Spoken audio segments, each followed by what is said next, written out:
before the eerie twitch of her head, the haunted stare beneath a curtain of hair, or the whispered voice that silenced entire theaters, she was simply a little girl growing up in Jakarta, Indonesia. Her name was Marie Antoinette Riana Graharani.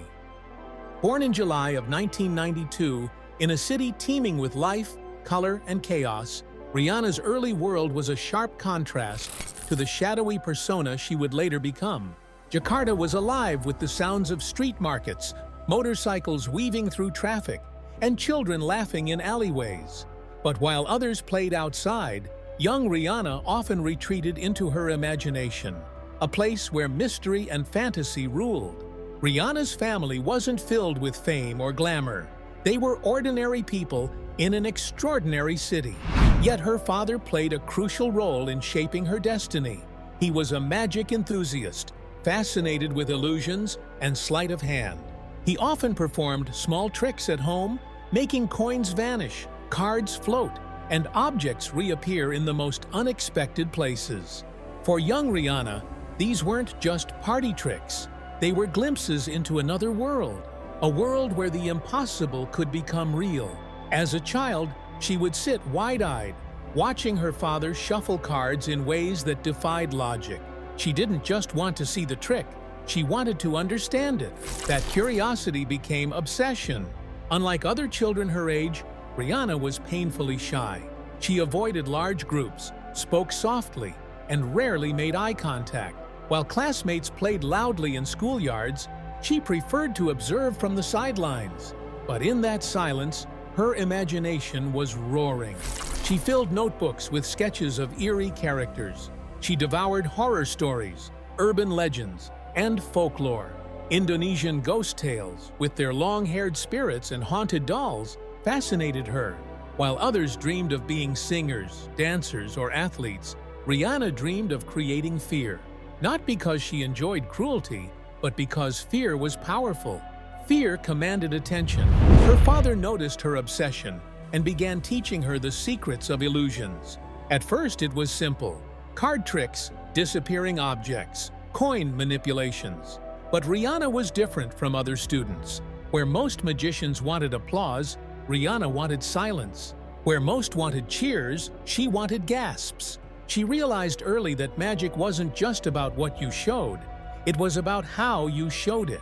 Imagine her at 12 years old, in a dimly lit room, rehearsing in front of a mirror, her long hair falling over her face, her eyes peeking through strands as she practiced moving slowly, deliberately, with the tiniest head tilt.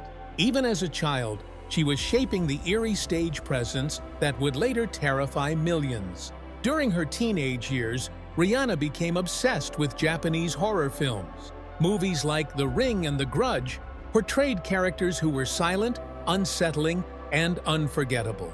The long hair, the twitching movements, the ghostly aura, these ideas seeped into her creative DNA. But Rihanna wasn't copying, she was transforming. She began blending horror imagery with illusions, asking, what if a magic trick didn't make people clap, but made them shiver? This was radical thinking. Most magicians aimed for wonder and amazement.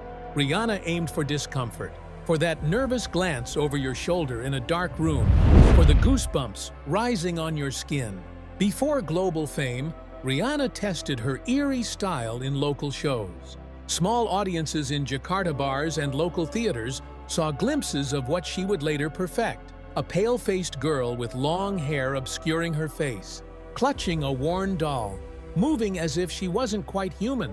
Some laughed nervously, some shifted uncomfortably in their seats, some couldn't look away. That was the reaction she wanted. Not applause, not cheers, but silence. Heavy, chilling silence. Behind her strange stage persona stood a supportive family. Her father became her mentor, helping her refine illusions. Her mother, though worried at times about how unusual her daughter's style was, encouraged her passion. They didn't always understand why she wanted to be scary, but they understood that this was her identity, her art. Even then, there was something heartbreaking about Rihanna's act. She wasn't just scaring people for fun. She was embodying loneliness, isolation, the feeling of being misunderstood. The long silence, the way she never spoke, the twitching head, the doll in her arms. All of it was more than theater. It was the physical manifestation of a shy girl who felt she didn't belong in the noisy, ordinary world. Jakarta nights are loud. The buzz of scooters, the calls of street vendors, the chatter of neighbors.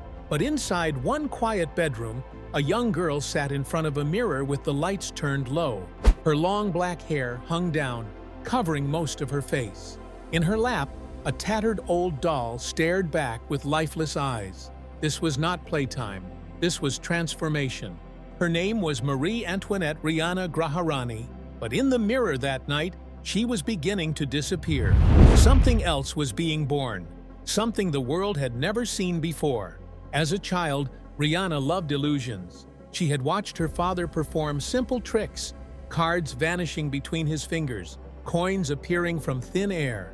But where other children clapped and laughed, Rihanna tilted her head, studying not just the trick, but the feeling it created.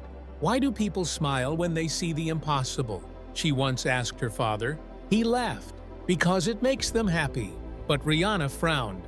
What if it could make them feel something else? That something else became her obsession. Teenage Rihanna spent nights watching Japanese horror films. The Ring, The Grudge, stories of restless spirits with long hair, pale faces, and unnatural movements. But unlike most who watched through their fingers, Rihanna studied them. The silence, the sudden twitch, the slow head tilt that sent chills down spines. She whispered to herself, "Fear is stronger than laughter. Fear stays longer." And so, little by little, she wove fear into her magic. Her first performance of this new persona wasn't in front of millions. It was in a small local hall in Jakarta. The host introduced her name. The crowd clapped politely. And then, silence. A girl walked slowly onto the stage, her head down, doll in hand. She didn't smile. She didn't wave. She just stood there. The audience shifted uncomfortably. Some chuckled nervously. Then the trick began. A card, chosen by a volunteer, appeared in the doll's tiny hands. Lights flickered. Rihanna's head twitched sharply. And for a moment, the audience swore they saw shadows move where there should have been none. When the trick ended, there was no burst of applause, only silence, then nervous clapping, and finally, whispers. She's scary. She's different. She's unforgettable. Exactly what she wanted. Why call herself sacred? Rihanna once explained in an interview that the word meant something untouchable, mysterious, almost holy in its distance. She wasn't just performing tricks. She was embodying something people couldn't quite explain. Half magician, half spirit. And so the name stuck, the Sacred Rihanna. By her early 20s, Rihanna's persona was fully formed. And in 2017, she walked onto the grand stage of Asia's Got Talent. The crowd was loud at first, cheering for another magician. But as soon as she appeared, hair covering her face, doll clutched in her hands, head twitching unnaturally, the theater grew quiet. Judge David Foster raised his eyebrows. "What is happening right now?" he muttered. Rihanna lifted her hand slowly, revealing a deck of cards. She pointed to a judge. "Choose," she whispered. The judge obeyed. Nervous laughter in the audience. Moments later, the chosen card appeared inside the doll's dress. Phones rang on the judge's table without warning. Voices whispered from nowhere. The judges shivered. The audience gasped. Some covered their faces, peeking through fingers. And through it all, Rihanna never broke character. She didn't smile, didn't explain, didn't wink at the camera. She simply twitched her head and stared. By the end of the competition, the Sacred Rihanna had terrified her way into victory, becoming the winner of Asia's Got Talent. Narrator pause, dramatic tone. It was no longer just an act, it was a phenomenon. The girl who once hid in silence had turned silence into power, and now she was ready for the biggest stage in the world. America's Got Talent journey. In the mid-19th century, the Sacred Rihanna had already stunned Asia. She had walked into Asia's Got Talent as a mystery and walked out as a champion. But what came next would define her career. the leap to the most famous stage in the world, America's Got Talent. It was the summer of 2018. The lights of Los Angeles blazed bright as contestants from around the globe lined up for their shot at stardom. Among them stood a small, pale figure, her head tilted, her doll clutched tightly. When the announcer called her name, the audience clapped politely. But as soon as she stepped onto the stage, the clapping slowed. Murmurs filled the theater. There she was, hair covering her face, body stiff, twitching head. The doll hung from her arm like something dragged out of a nightmare. Judge Mel B leaned back in her chair. "What is this?" she whispered, half amused, half unsettled. Rihanna placed a phone on the judge's table. She pointed to Heidi Klum with one shaking hand. "Answer," she whispered. The phone rang. The room went dead silent. Heidi, nervous, picked it up. On the other end, a distorted voice spoke a message that matched the card Heidi had secretly chosen minutes earlier. Gasps erupted. Some audience members screamed. Howie Mandel laughed nervously. "This is freaking me out." Simon Cowell, usually unshaken, raised his eyebrows. "This is very different." The act ended with lights flickering and Rihanna standing frozen, doll lifted, as if it were alive. The crowd erupted, half in applause, half in shocked silence. The performance went viral overnight.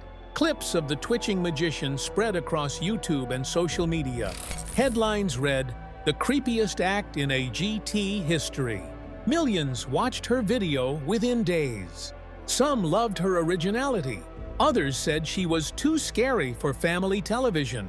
But love her or fear her, everyone was talking about her. Each performance carried the same eerie silence, the same twitching head, the same slow, deliberate movements. Simon admitted, "She terrifies me, but she's brilliant." Mel B often covered her eyes, peeking through fingers. The audience screamed, gasped, and clapped nervously every time. But with fame came criticism. Some viewers claimed her act was too repetitive. Others argued she wasn't showcasing enough traditional magic. Parents wrote online that their children couldn't sleep after watching her. On social media, debates raged. "She's a genius. Finally, something new. This isn't magic. It's just horror theater. She's too scary for AGT." And yet, even her critics tuned in every week, because no matter what they thought, they couldn't look away. One of her most famous moments came during the quarterfinals. Rihanna placed a large box on stage. She pointed to Mel B and whispered, "Look." Slowly, the box opened. Inside was a mirror. Mel B saw her own reflection, but when the lights flickered, the reflection twitched its head independently, out of sync with her. The theater gasped. People screamed. And then, with a final twitch, the reflection's eyes turned black. Mel B covered her mouth. "Oh, hell no!" The act ended with the audience half applauding, half terrified. It became one of the most replayed clips of the season. Despite her viral fame, Rihanna didn't make it to the finals. Critics said her acts became predictable. The judges, while impressed, argued she wasn't evolving enough to win the entire competition. For Rihanna, it was heartbreaking. She had conquered Asia, but in America, she fell short. But in another way, she had already won. The Sacred Rihanna became one of the most talked-about contestants in AGT history. Even without the trophy, she left behind viral moments that millions would never forget. Her haunting presence proved that magic could be more than wonder and applause. It could be fear. It could be silence. It could be unforgettable. And yet behind the twitching head and the eerie doll, there was still Marie, a young woman carrying the weight of fame, the sting of criticism, and the challenge of living inside a persona that sometimes felt too real. Behind the persona. Oh, Jesus. On stage, she was a ghost, a haunting figure, twitching, silent, staring through curtains of black hair. Audiences whispered, gasped, even prayed when she appeared. But when the lights went out, when the cameras shut down, when the crowd's screams faded into silence, she was Marie Antoinette Rihanna Graharani. And Marie was very different from the sacred Rihanna. Friends who knew her off-stage often laughed at how different she was from her persona. She's sweet, kind, and even shy, one close friend once said. While the world saw a horror icon, behind closed doors, Marie loved simple joys: reading books, spending time with family, sketching in notebooks, and listening to music. There was no twitching, no whispered voice, no terrifying stares. Only a quiet, thoughtful young woman from Jakarta who carried herself with humility. And yet, the shadow of her stage persona never fully left her. Reporters often asked, "Why do you choose to be so scary?" Her answer was always the same: because fear is powerful. It lasts longer than applause. But beneath that explanation, there was something more personal. Fear had always been her shield. It kept the world at arm's length, hiding her shyness behind a mask of terror. Challenges and criticism. Oh my God. Every star who rises must face shadows. For the sacred Rihanna, the shadows came not from her act, but from the world's reaction to it. She had won Asia's Got Talent. She had terrified America's Got Talent audiences. But fame is never just applause. Fame brings scrutiny, misunderstanding, and criticism sharp enough to cut. From her very first AGT appearance, Rihanna was branded as the scary magician. Parents wrote online that their children couldn't sleep after watching her clips. Some television viewers complained to networks, saying the show had gone too far in allowing horror acts in a family program. She's genius. Finally, something unique. This isn't magic. This is just horror cosplay. I have nightmares because of her. Make it stop. But what critics failed to see was that this was the point. Rihanna wasn't trying to be a comedy magician or a Vegas-style entertainer. She was creating art designed to disturb. Still, the too scary label stuck, and it followed her everywhere. In Indonesia and much of Asia, horror is deeply woven into culture.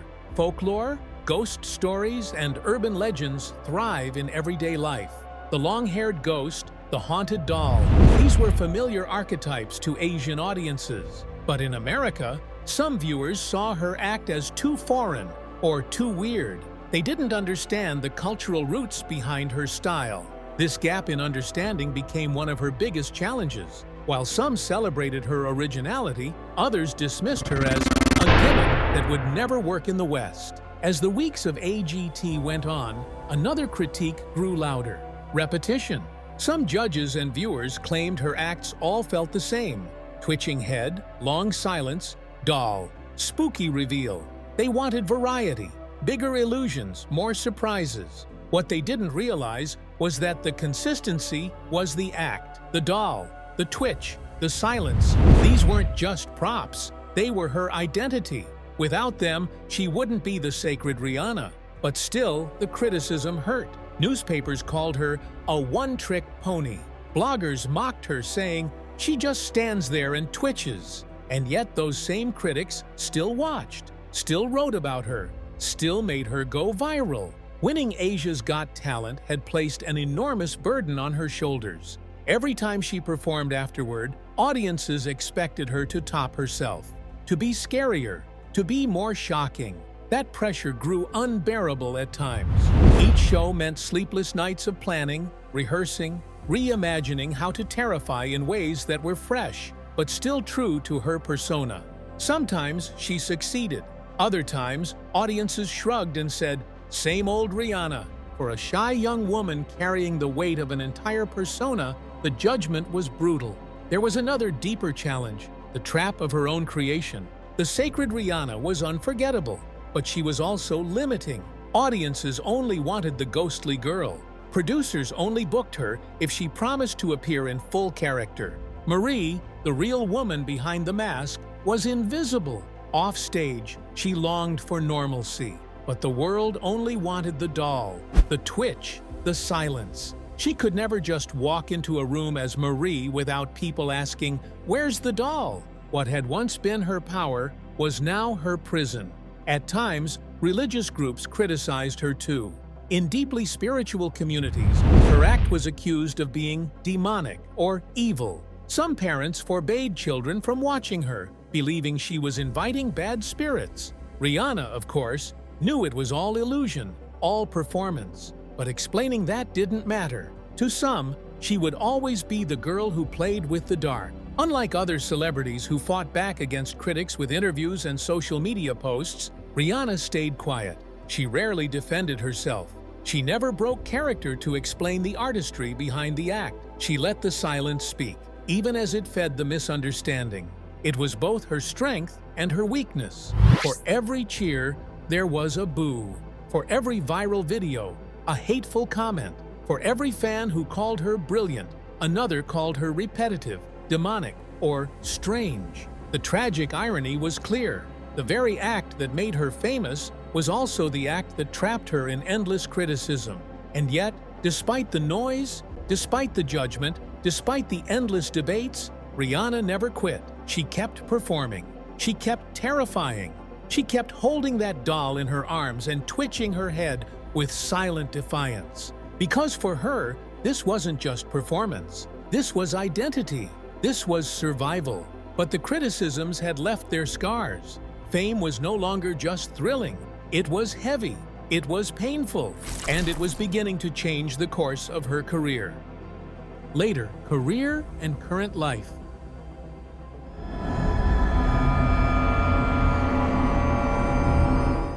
After the whirlwind of Asia's Got Talent and America's Got Talent, the sacred Rihanna could have disappeared into the shadows, remembered only as a viral sensation.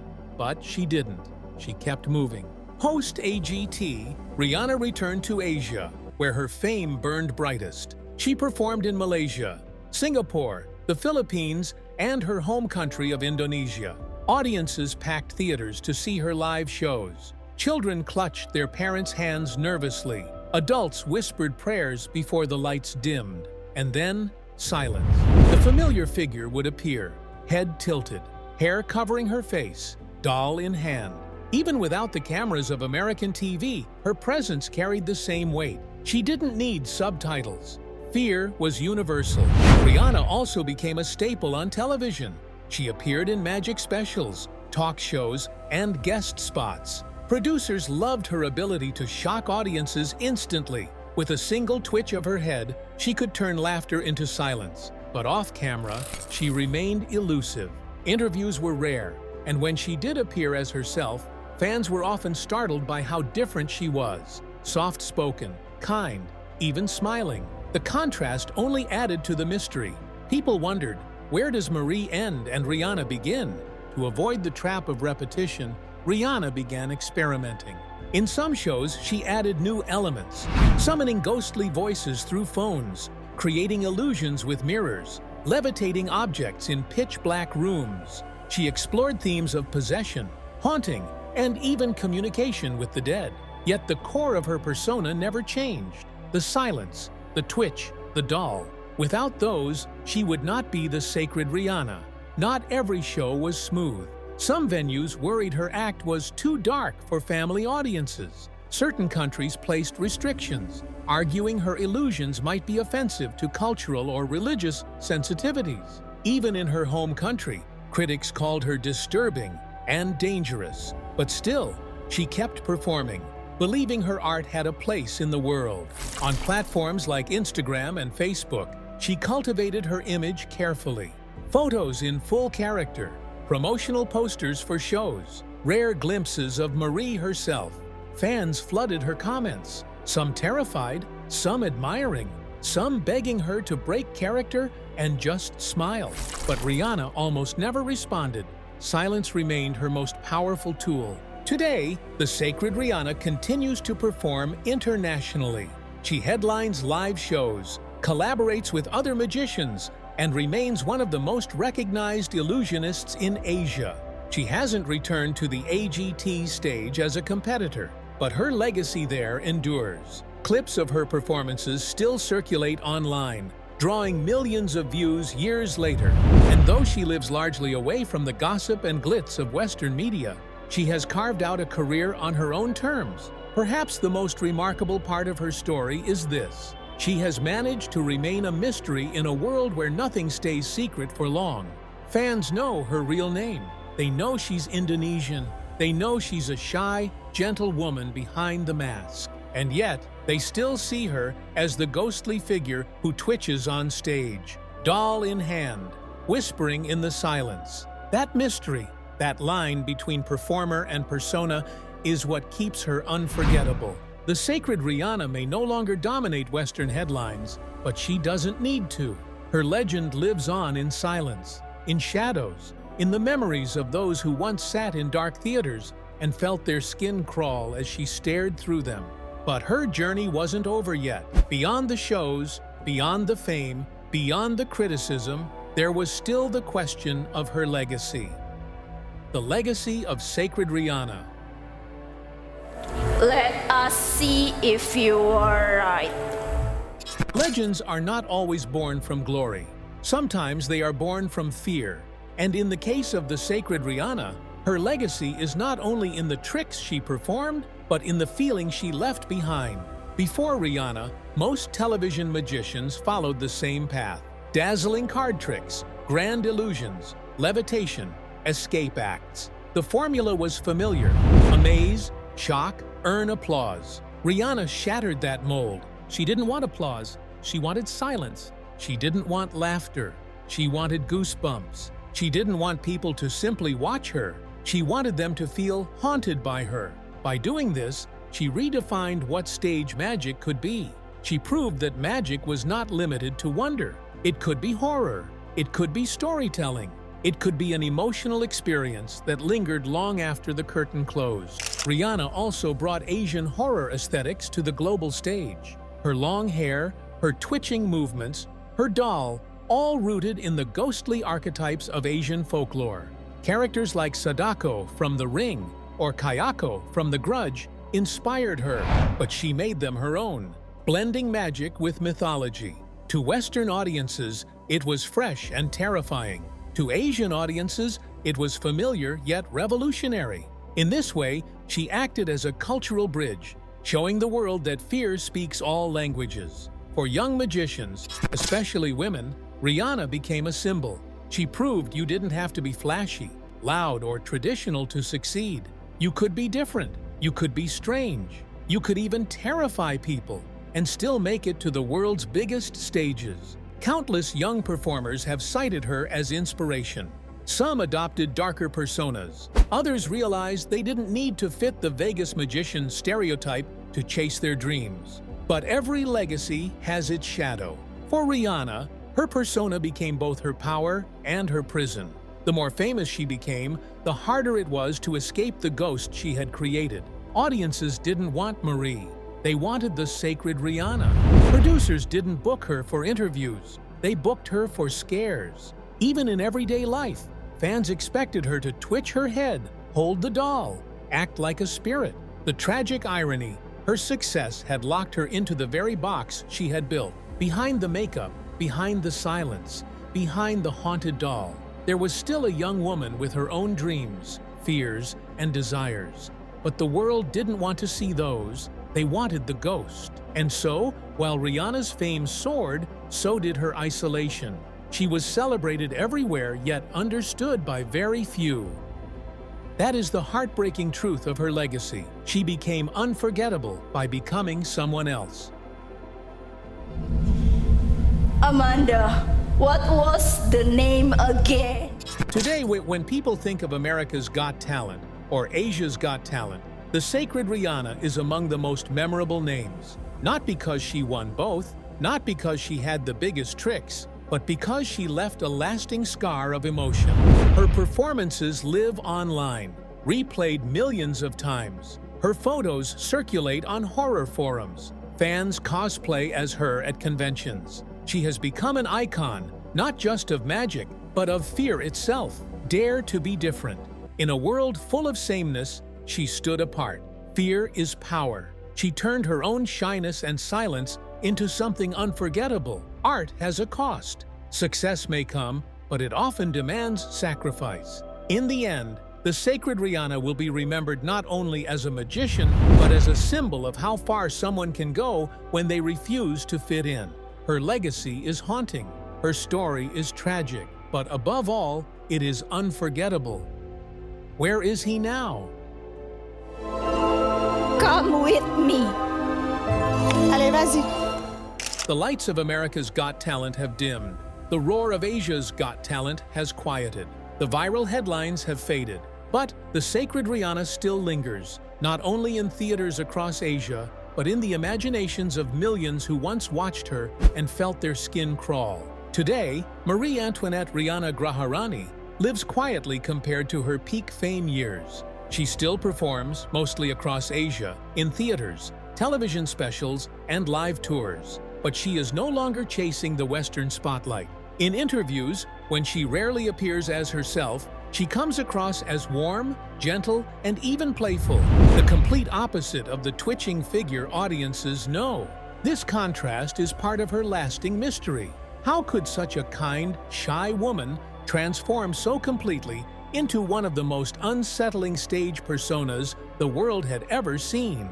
Her fans remain loyal. They share clips of her acts online, post theories about her doll, and debate which of her performances was scariest. Some even dress up as her at conventions, recreating the long hair, the twitch, the doll clutched tightly to the chest. For many, she is more than a magician. She is a symbol of daring to be different, of embracing one's uniqueness, no matter how strange the world thinks it is. Of course, the criticism never fully went away. Some still call her too repetitive. Others insist she's more theater than magic. And for some, she will always be too scary to belong on family television. But Rihanna has long stopped trying to convince anyone. She doesn't argue with critics. She doesn't explain herself. She lets the silence speak for her, as she always has. There is something quietly tragic in her journey. She rose to fame by embodying loneliness and fear, and in some ways, that became her own reality. The character she created isolated her from being fully seen as herself. And yet, she carries on. She performs. She lives. She smiles off stage, even if the world rarely notices. Her legacy is secure. When people look back at the history of Got Talent shows, the sacred Rihanna will always be there, not as a champion of every season, but as one of the most unforgettable contestants in history. She proved that magic can be terrifying, that silence can be louder than applause, that fear, when used as art, can leave a deeper mark than wonder. In the end, the sacred Rihanna was never just a magician. She was a vision of fear, of silence, of loneliness brought to life. The world warned her, "You're too strange, too dark, too frightening." But she never listened. She embraced the shadows, and in doing so, became unforgettable. Today, the cameras may have stopped rolling. The crowds may be smaller, but her story endures. In every clip replayed online, in every fan who still shivers at the memory of her twitching head, in every child who dares not look at the doll too long. The sacred Rihanna is more than an act. She is a haunting reminder that the warnings we ignore are the ones that define us. This was the heartbreaking, tragic life of sacred Rihanna, the girl who turned fear into art and art into immortality.